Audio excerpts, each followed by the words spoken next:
Hey folks, Throck Plays here. I'm one of the DMs and one of the co-founders of Welcome to the Party. Welcome to the Party is a Discord and Twitch channel where we foster an open, inclusive environment for gaming and teach people how to stream on Twitch and then provide them a space to do it through twitch.tv Welcome Party RPG.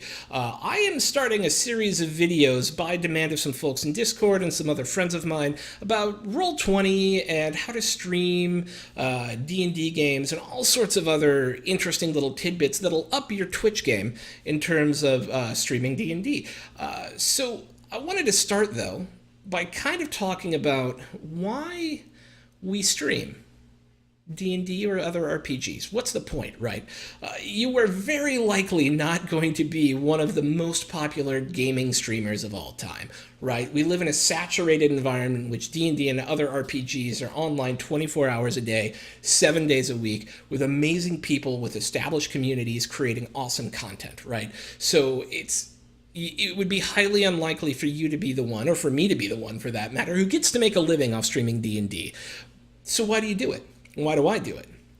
I think for me, and I hope for you guys as well, it's to share the joy of the game with others, right? Interacting with chatters and just creating a community of people who enjoy this game together and who enjoy kind of talking about D&D and talking about other RPGs and just having a great time in this wild space of Twitch gaming.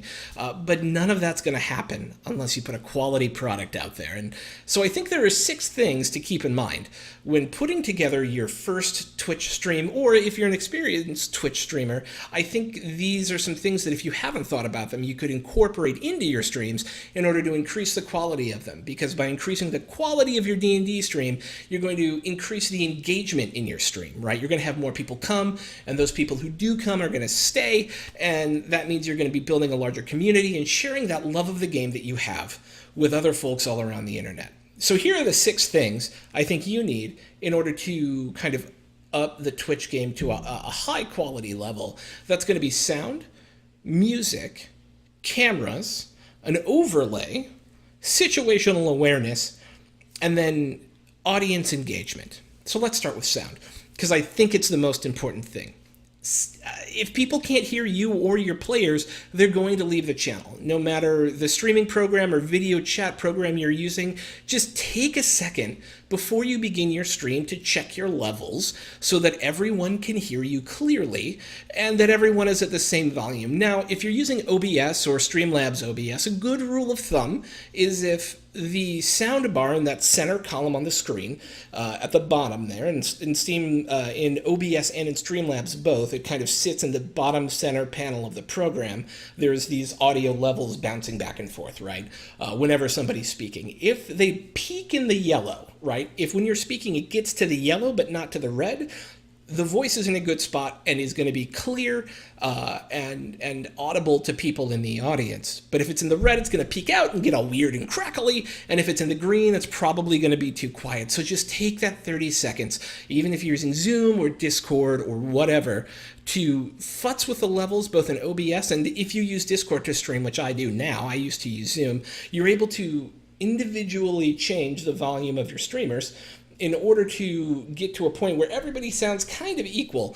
And by doing so, you'll create just a cleaner, more even sort of experience for your viewers. And that's going to keep them around longer. It's going to be able to allow them to engage more because they're not like stressing to hear the DM or stressing to hear one of the players who may have something important to say. That turns viewers off because they can literally click on any of 100 other D&D games where they're doing that right.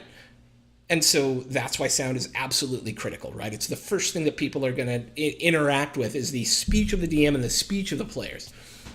Next up, let's talk about music. Having a well-curated selection of music sets you apart from the average streamer. Now, there are a number of great options out there. Sirenscape and Battle Bards, which I'll have links to down in the description, both have an incredible number of soundtracks and different ways to play with creating an ambient soundscape by which you can increase the impact of your gameplay. And by doing so, you're going to engage your viewers more broadly, right? There are folks who are really attuned to the audio side of it. I myself am a huge audiophile. You see I'm wearing Audio-Technica cans. I use multiple voice mixers and all that sort of stuff. I love playing around with sound.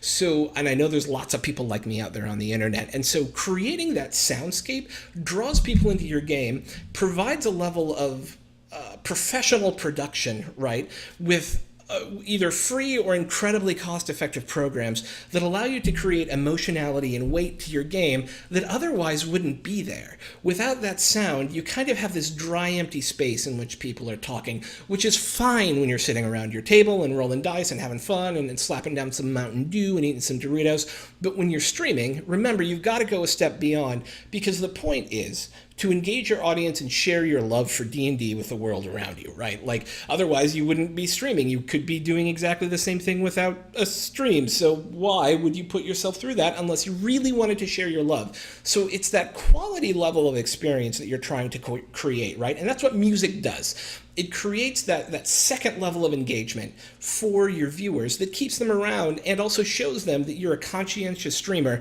who really cares about the product that they're putting out. And that makes them want to come back to you time and time again. Okay, next up I want to talk about cameras. I think having people being seen on stream is just as important as people being heard on stream, right? You can play around a table, or you could be playing like on Roll20 or Fantasy Grounds using a voice chat, and you don't see the other players, and that's fine if you're not streaming. The reason why I think it's so critical to have cameras while streaming D&D is going back to the original point here, right? Which is, you're not just playing D&D. You're playing D&D to share that love of the game with a community. You want to build that community, and you're there to share the joy of D&D. And if people cannot latch on to the players and the DM, then you're never going to truly be sharing that joy. Seeing the reactions of people role-playing and rolling horrible dice or great dice or having their character go down or any of the other a million emotive, awesome moments that happen in a role-playing game cannot be communicated properly without having a face to look at. To be fair, one of the streams I run right now has two people who don't have cameras, but let me say this. As long as the majority of your game has cameras, I think you're fine. If people can kind of intuit who one or two of the players talking is, but you've got a bunch of other players with cameras, it's serviceable but not perfect. In a perfect world, every player should have a camera on their gorgeous mush in order to capture those expressions. You can see I'm kind of a chubby dude. I'm not like the best looking guy in the world. I'm not afraid to stare into a camera and look at it. You can let that go, right? Because I understand it can be nervous to get out from behind the anonymity of the screen, right? Like it made me nervous the first time I ever streamed a video game, but it's critical in imparting a lot of the core aspects of role-playing games, especially the character interaction, right? And those high-tension moments. And without it, you lose a core sense of what I think D&D is all about, which is that collaborative storytelling. And I think there's a second piece to that as well, is it can be on a technical level, or I guess on like a consumer level, it can be incredibly confusing to the viewers to only have like one or two cameras on and everybody else is hiding behind a picture, and knowing who is actually speaking when becomes incredibly difficult if you don't have cameras on everybody's faces. Now, I think you got to ask yourself a hard question, right? If you and your group of players don't have cameras, you got to ask yourself, what are you doing streaming? And I don't mean that in a mean way. I'm saying either find a way, if you're nervous about getting behind the camera or getting out in front of a camera, I understand that. I get nervous about it too. If you don't have a webcam, but you wanna really try and grow that D&D community that you believe you have a unique voice in, you got to get that camera, you got to get yourself out in front of it, and you got to start talking. It's absolutely critical to the streaming environment because people latch on to faces just as much as they latch on to sound. I work in public relations for a living, and one of the things we know about television and reporters and even regular good old television shows is that the more you see a face, the more like family it becomes. The more you become emotionally and in some ways irrationally attached to it. So having that ability to create an attachment between your players and the folks who are coming to your stream is incredibly critical in both increasing your viewer base and just growing a community generally. So I think you've got to make a hard decision when it comes to having or not having cameras. I think the only obvious answer is to have as many cameras on as many players as possible at all times. And that's, I think, the critical piece behind cameras is it builds that emotional connection between you and the people. Next up, let's talk about overlays. First up, have an overlay. If you don't know what an overlay is, go to most D&D streams and you'll see some sort of graphical outlay, right, in which you see cameras, and sometimes you'll see like a map in the middle, and sometimes you'll see like where the dice are being rolled. That is an overlay. Overlays are really critical to creating a sense of presence and being for a game online, right? Because what it does is it allows someone, right when they click on the stream, to have an immediate visual impression of what your game is about. In the case of an upcoming game for me, Blades in the Dark, it's got this very sort of kind of gritty, Mafia-esque feel to the fonts that I'm using and to the outlines of the characters' pictures. So when people click on our stream, they'll immediately see that this is some sort of crime drama that's happening, right? Our amazing graphic designer, Kimages, who I'll have some links to down in the description as well, does many of our overlays, and each and every one of them is a specific creation designed to underscore essentially the graphical needs of that game, right? In order to kind of give you a visual impression of what that game's about, so that if it's your first time in the stream, for a game like our Storm King's Thunder game, it's got a very sort of ice and runic feel to it, so you know that there's probably something giant happening, right? But I will say this, the only thing worse than having no overlay is having a bad overlay. If your overlay looks like you don't know how to use Photoshop or Imager or Pixlr from Google, if it doesn't show some sort of basic functionality within those programs, and you've got like little white dots everywhere, and like you didn't clean things out, and things just look kind of slapped and are like weird aspects and all stretched out, I think that's actually worse than just slapping a bunch of cameras on a picture. Right? I think slapping a bunch of cameras on a picture, also bad, but having it look bad is worse because you immediately drive people away, because the only thing worse than not having something is having the worst version of that thing, right? And so having a bad overlay, people will hop on and go, that's really amateurish and weird. I could just kind of hop over to this stream where things look great. I can hear everyone, I can see everyone, all of the levels make sense, and hey, look, there's a dice roller and there's a map, and it feels like I'm coming onto Twitch to watch a D&D show and have an experience.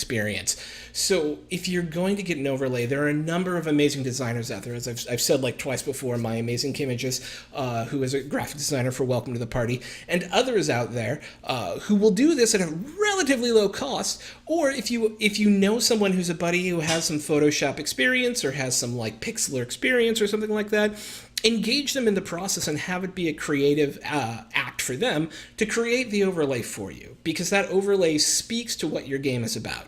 And if your game is about being sloppy and ill-prepared, it's going to show in your overlay. Next, situational awareness. So Roll20 and Fantasy Grounds both have amazing map programs. Use them to show your viewers what's going on, to give them a stake in the game. If you have your adventurers out there in their squares and they're facing off against a couple of huge giants, use that map in order to like be able to show your viewers what's actually happening in the world around them. Now, not every game uses maps, and I think that's totally okay. I don't think everyone needs to use maps for D&D. I think you should play the way you want to play, right? The other big camp is fantasy of the mind, theater of the mind. The other big camp is theater of the mind. I'm a map user. I feel like D&D is built for maps, and it is very clearly, especially with spells, you need maps to kind of understand how they work. Otherwise, you're kind of cheating the players out of their cool effects. But that's my opinion. There are plenty of people who get huge amounts of enjoyment out of doing it the other way and having theater of the mind and having everything be highly narrative. And it frustrates me a little bit, but if you have a group of players who love it, that is how you should play. And so you don't necessarily need the map. What I think you 100% do need in terms of situational awareness is the dice roller. This may seem weird, but I think there's a reason why. Remember, Twitch, again, is about engaging the viewers in your love of the game and creating a community of people who come back again and again, and that you create these lasting online friendships that can turn into real-world friendships with people who love D&D. So the dice roller especially if you're not in a home play game, right? Because then it becomes weird and you have to have like a camera for where the dice is. But if all your people are online, use the dice roller in Roll20 or Fantasy Grounds or whatever, because it allows the community to share in the joys and failures of your players with you, right? So if you roll that natural one, the community's going to see it and get to react to it at the same time and be like, oh no, ah! And it also provides an additional level of clarity for the viewers so that they can accurately track what's going on. Because remember, it's not just about you, it's about you sharing the game with the community. So having at least some sort of situational awareness communicated to your viewers is critical as a pillar to creating a solid Twitch experience. Last but not least, engage the audience. Oh my God, engaging the audience is absolutely critical. Now, I understand the DM's job is an incredibly busy one, especially if they're also managing the streaming side of it as well. Get one of your players to be that engagement person, or get whatever player who's not taking their combat round or who isn't interacting in the current scene to just be watching the Twitch chat and kind of sharing their experience alongside the people who are in your chat with you. You build a community by interacting with the community. You share your love by showing that love not just through the play of the game, but through the way you interact with the people who have come to see you play the game. And I think that's one of the critical things that really great streams do, is they will interact on a regular basis with their community. And the other big thing, of course, is to celebrate your successes within that interaction as well. That means when you get bits, when you get tips, when you get follows or subscriptions, that's the time when I think you can break character for just a second, especially for subscriptions, and reach out to the person who did it and say, hey, thanks, John Q D&D person. I love you for giving us a subscription. Now we're going back to the game. Most of the time I would keep it in chat, but when it comes to those really big moments, especially when you're a new streamer and you're getting your like first 10 to 15 subs, celebrate those successes and show that love and share that love with the community, because they're literally giving you their money to support you. So you've got to engage back with them and build that community in a way that's meaningful, because there are people who are doing that. And if you are not one of those people, viewers are not going to stick around.